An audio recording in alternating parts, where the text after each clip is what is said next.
सोमवार का व्रत सोमवार के दिन किया जाता है। इसमें भगवान शंकर का पूजन किया जाता है। यह व्रत 3 प्रकार से होता है। साधारण प्रत्येक सोमवार का व्रत, सौम्य प्रदोष व्रत और 16 सोमवार का व्रत। तीनों की व्रत कथाएं अलग अलग हैं।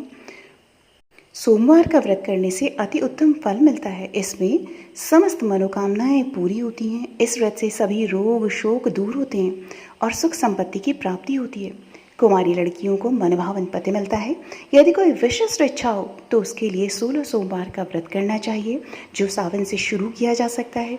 भगवान शंकर परम दयालु हैं और वह अपने भक्तों की सभी मनोकामनाएं अवश्य ही पूरी करते हैं। इस वीडियो में आप 16 सोमवार की व्रत कथा को सुनेंगे, तो उससे पहले सभी प्रेम से बोलिए ओम श्री गणेशाय नमः। हर हर महादेव, जय मां गौरा। एक बार भगवान महादेव की मृत्युलोक पृथ्वीलोक में भ्रमण करने की इच्छा हुई तो माता पार्वती जी के साथ भ्रमण पर निकल पड़ी। भ्रमण करते करते वे विदर्भ देश के अमरावती नामक अति रमणीक नगरी में पहुंचे।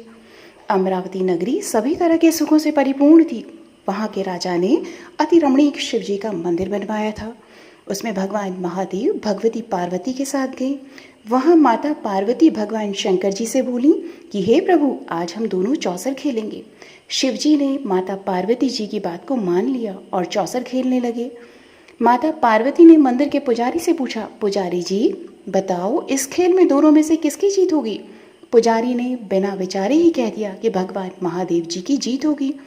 थोड़ी देर में खेल समाप्त हो गया और पार्वती जी की जीत हुई।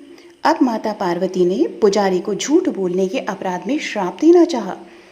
तब भगवान महादेव ने पार्वती जी को बहुत समझाया, लेकिन वे नहीं मानी और उन्होंने पुजारी को कोढ़ी होने का श्राप दे दिया। कुछ समय बाद पार्वती जी के श्राप के अनुसार पुजारी के शरीर में कोढ़ पैदा हो गया। इस कारण पुजारी बहुत दुखी रहने लगा। इस प्रकार कष्ट भोगते हुए कई दिन बीत गए। एक दिन स्वर्गलोक की अप्सराएं शिव जी की पूजा करने के लिए उसी मंदिर में आईं और उन्होंने पुजारी के कोढ़ के कष्ट को देखकर बड़े दयाभाव से उससे यह रोग होने का कारण पूछा। पुजारी ने निसंकोच सारी बात उन्हें बता दी।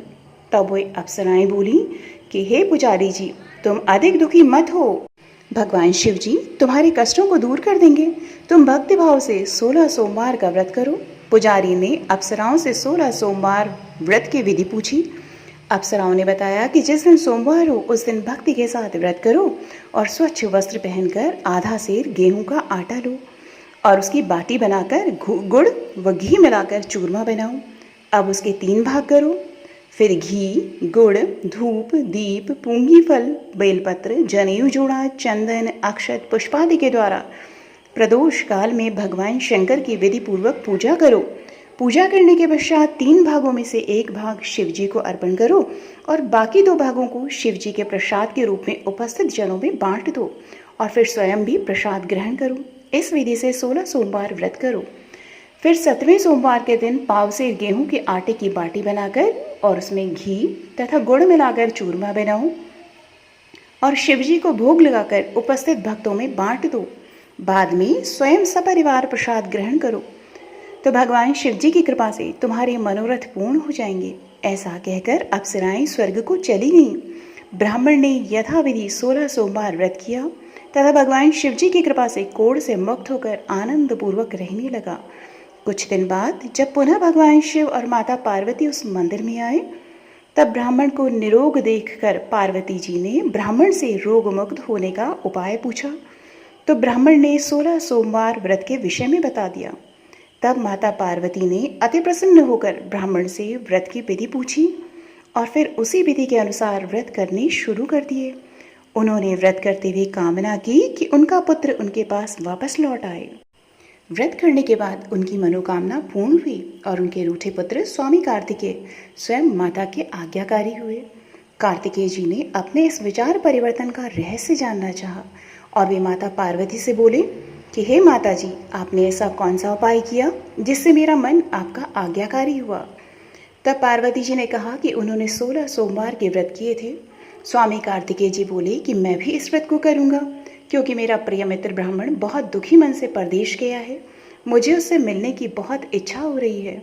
कार्तिकेय जी ने भी यह व्रत किया और उन्हें उनका प्रिय मित्र मिल गया। उस मित्र ने उनसे इस आकस्मिक मिलन का रहस्य पूछा तो वे बोले कि हे मित्र, मैंने तुमसे मिलने की इच्छा से 16 सोमवार का व्रत किया था।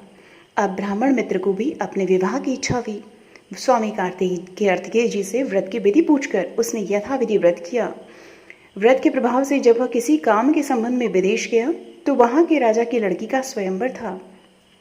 राजा ने शर्त रखी थी कि जिस राजकुमार के गले में उसकी हथिनी माला डालेगी वह उसी के साथ अपनी प्यारी पुत्री का विवाह कर देगा। भगवान शिव की कृपा से ब्राह्मण भी स्वयंवर देखने की इच्छा से राजसभा में एक ओर बैठ गया। नियत समय पर पूरी तरह सजी हुई हाथिनी आई और उसने उस ब्राह्मण के गले में माला डाल दी। राजा की शर्त के अनुसार बड़ी धूमधाम से राजकुमारी का विवाह उस सुंदर ब्राह्मण के साथ कर दिया गया। राजा ने ब्राह्मण को बहुत सा धन और सम्मान देकर संतुष्ट किया। ब्राह्मण सुंदर राजकुमारी के साथ सुख से जीवन व्यतीत करने लगा। एक दिन राजकुमारी ने अपने पति से पूछा कि हे प्राणनाथ, आपने ऐसा कौन सा पुण्य किया था जिसके प्रभाव से उस हथिनी ने सारे राजकुमारों को छोड़कर आपके गले में माला डाली थी। ब्राह्मण ने कहा कि हे प्रिय, मैंने अपने मित्र कार्तिकेय जी की कथा अनुसार 16 सोमवार का व्रत किया था जिसके प्रभाव से मुझे तुम जैसी रूपवती पत्नी मिली है। व्रत की महिमा को सुनकर राजकुमारी ने भी पुत्र की कामना से व्रत किया। शिव जी की कृपा से उसने एक अति सुंदर, सुशील, धर्मात्मा और विद्वान पुत्र को जन्म दिया। माता पिता दोनों उस देव पुत्र को पाकर अति प्रसन्न हुए और उसका लालन पालन करने लगे। जब पुत्र 16 वर्ष का हुआ तो एक दिन उसने अपनी माता से पूछा, हे माँ, तुमने ऐसा कौन सा व्रत एवं तप किया जो मेरे जैसे पुत्र को जन्म दिया। तब माता ने पुत्र को अपने किए हुए 16 सोमवार के व्रत को विधि सहित बताया। पुत्र ने ऐसे सरल और सब तरह की मनोकामना पूरी करने वाले व्रत को सुना तो वह भी राज्याधिकार पाने की इच्छा से हर सोमवार को यथाविधि व्रत करने लगा। उसी समय एक देश के वृद्ध राजा के सैनिकों ने आकर उसको राजकुमारी के लिए वरण कर लिया। वह वृद्ध राजा अपनी पुत्री का विवाह ऐसे सर्वगुण संपन्न ब्राह्मण युवक के साथ कर बड़ा सुखी हुआ। वृद्ध राजा का स्वर्गवास हो जाने पर इसी ब्राह्मण बालक को गद्दी पर बिठाया गया। राजा बनने के बाद भी वह ब्राह्मण पुत्र 16 सोमवार के व्रत को विधिपूर्वक करता रहा। जब 7वां सोमवार आया तो ब्राह्मण पुत्र ने अपनी पत्नी से सारी पूजन सामग्री लेकर शिव जी की पूजा के लिए शिवालय में चलने को कहा, परंतु उसकी पत्नी ने उसकी आज्ञा की परवाह नहीं की। उसने सारी पूजन सामग्री दास दासियों द्वारा शिवालय भिजवा दी और स्वयं मंदिर नहीं गई। जब राजा ने भगवान शिव का पूजन समाप्त किया तब एक आकाशवाणी हुई, हे राजा, तुम अपनी रानी को राजमहल से निकाल दो, नहीं तो तुम्हारा सर्वनाश हो जाएगा। आकाशवाणी को सुनकर राजा भयभीत हो गया और तत्काल ही मंत्रणा गृह में आकर उसने अपने सभासदों से मंत्रणा की। फिर राजा ने रानी को अपने यहाँ से निकाल दिया। रानी दुखी हृदय से भाग्य को कोसती हुई नगर के बाहर चली गई। रास्ते में एक बुढ़िया सूत काट कर बेचने ले जा रही थी। सूत का गट्ठर भारी होने की वजह से बुढ़िया उसे उठा नहीं पा रही थी। बुढ़िया ने रानी से वह गट्ठर उठाकर चलने को कहा। रानी ने बुढ़िया के सर से सूत की गठरी उतारकर अपने सर पर रख ली। थोड़ी ही देर बाद बहुत तेज आंधी आई और बुढ़िया का सूत पोटली सहित उड़ गया। बेचारी बुढ़िया पछताती रह गई और उस रानी को कोसती हुई अपने घर वापस लौट गई। अब चलते चलते रानी एक तेली के यहाँ पहुंची तो तेली के सारे मटके शिव जी के प्रकोप से उसी समय चटक गए। ऐसी दशा देखकर तेली ने रानी को वहां से भगा दिया। इस प्रकार रानी बहुत दुख पाती हुई एक नदी के तट पर पहुंची तो नदी का सारा जल सूख गया। फिर रानी एक सरोवर में सीढ़ी से उतरकर पानी पीने को गई तो उसके हाथ का जल से स्पर्श होते ही सरोवर के जल में असंख्य कीड़े तैरने लगे। रानी अपने भाग्य को दोष देते हुए उसी जल को पीकर पेड़ की शीतल छाया में विश्राम करने को गई। वह रानी जिस भी पेड़ के नीचे जाती उसी पेड़ के पत्ते तुरंत गिर जाते।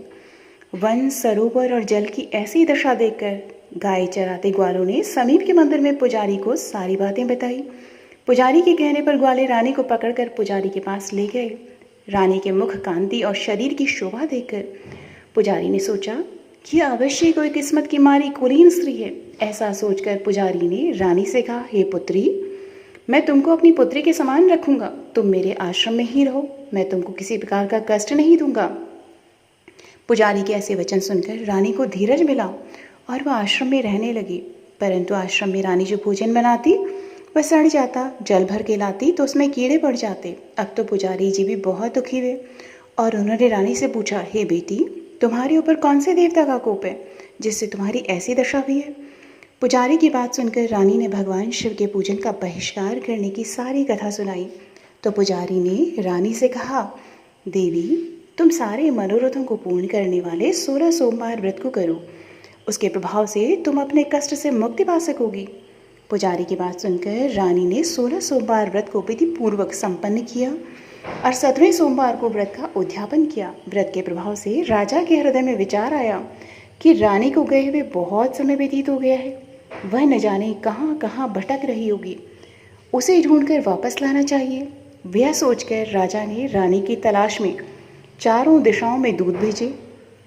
वे दूत रानी को ढूंढते हुए पुजारी के आश्रम में पहुंचे। वहां रानी को पाकर उन्होंने पुजारी से रानी को भेजने को कहा, परंतु पुजारी ने उनसे मना कर दिया। तब दूत चुपचाप लौट गए और आकर महाराज के सम्मुख रानी का पता बतलाया। रानी का पता पाकर राजा स्वयं पुजारी के आश्रम में गए और पुजारी से आदरपूर्वक बोले, महाराज, जो देवी आपके आश्रम में रहती हैं वह मेरी पत्नी है। शिव जी के कोप के कारण मैंने इसे त्याग दिया था। अब इस पर से शिव जी का प्रकोप शांत हो गया है, इसीलिए मैं इसे लेने आया हूँ। आप इसको मेरे साथ जाने की आज्ञा दीजिए। पुजारी ने राजा के वचन को सत्य जानकर रानी को राजा के साथ विदा किया। रानी खुशी खुशी राजा के साथ महल में आई। नगर में अनेक प्रकार के बाजे बजने लगे। नगर वासियों ने पूरे नगर को तोरण बंधनवारों से नाना प्रकार से सजाया। घर घर में मंगलगान होने लगे।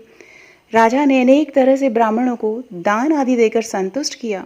याचकों को अन्न, वस्त्र, धन आदि दिया। इस प्रकार राजा शिवजी की कृपा का पात्र हो राजधानी में रानी के साथ सुखपूर्वक रहने लगा। भगवान शिवजी की कृपा से उसे एक सुंदर पुत्र प्राप्त हुआ। विधिवत शिव पूजन करते हुए इस लोक में अनेकानेक सुखों को भोगने के बाद वे दोनों शिव धाम को पधारे। इस प्रकार जो मनुष्य मनसा वाचा कर्मणा भक्ति सहित 16 सोमवार का व्रत पूजन इत्यादि विधिवत करता है, वह इस लोक में सारे सुखों को भोग कर अंत में शिवधाम को प्राप्त होता है। यह व्रत समस्त मनोकामनाओं को पूर्ण करने वाला है। तो प्रेम से बोलिए, हर हर महादेव, जय भोलेनाथ, जय माँ गौरा। अब आप आरती कीजिए। ओम जय शिव ओमकारा, प्रभु भज शिव ओमकारा, प्रभु हर शिव ओमकारा। ब्रह्मा विष्णु सदा शिव, ब्रह्मा विष्णु सदा शिव, अर्धांगी धारा। ओम जय शिव ओमकारा। एकानन चतुरानन पंचानन राजे, भोले पंचानन राजे। हंसासन गरुड़ासन, हंसासन गरुड़ासन, वृषवाहन साजे। ओम जय शिव ओमकारा। दो भुज चार चतुर्भुज, 10 भुज ते सोहे, भोले 10 भुज ते सोहे। त्रिगुण रूप निरखता, त्रिभुवन जन मोहे। ओम जय शिव ओमकारा। अक्षमाला बनमाला, मुंडमाला धारी, स्वामी मुंडमाला धारी। चंदन मृगमद सोहे, चंदन मृगमद सोहे, भोले शुभकारी। ओम जय शिव ओमकारा। श्वेतांबर पीतांबर, बाघांबर अंगे, स्वामी बाघांबर अंगे। सनकादिक ब्रह्मादिक, सनकादिक ब्रह्मादिक, भूतादिक संगे। ओम जय शिव ओमकारा। करके मध्य कमंडल, चक्र त्रिशूल धरता, स्वामी चक्र त्रिशूल धरता। जग करता जग हरता, जग करता जग हरता, जग पालन करता। ओम जय शिव ओमकारा। ब्रह्मा विष्णु सदा शिव, जानत अविवेका, स्वामी जानत अविवेका। प्रणवाक्षर में शोभित, ओमाक्षर में शोभित, यह तीनों एका। ओम जय शिव ओमकारा। त्रिगुण शिव जी की आरती जो कोई नर गावे, स्वामी प्रेम सहित गावे। कहत शिवानंद स्वामी, मन भजत हरे हर स्वामी, मन वांछित फल पावे। ओम जय शिव ओमकारा। ओम जय शिव ओमकारा, प्रभु भज शिव ओमकारा, प्रभु हर शिव ओमकारा। ब्रह्मा विष्णु सदाशिव, ब्रह्मा विष्णु सदाशिव, अर्धांगी धारा। ओम जय शिव ओमकारा। तो प्रेम से बोलिए करुणानिधान भगवान शिव शंकर की सदा ही जय हो। जय हो माँ गौरा की।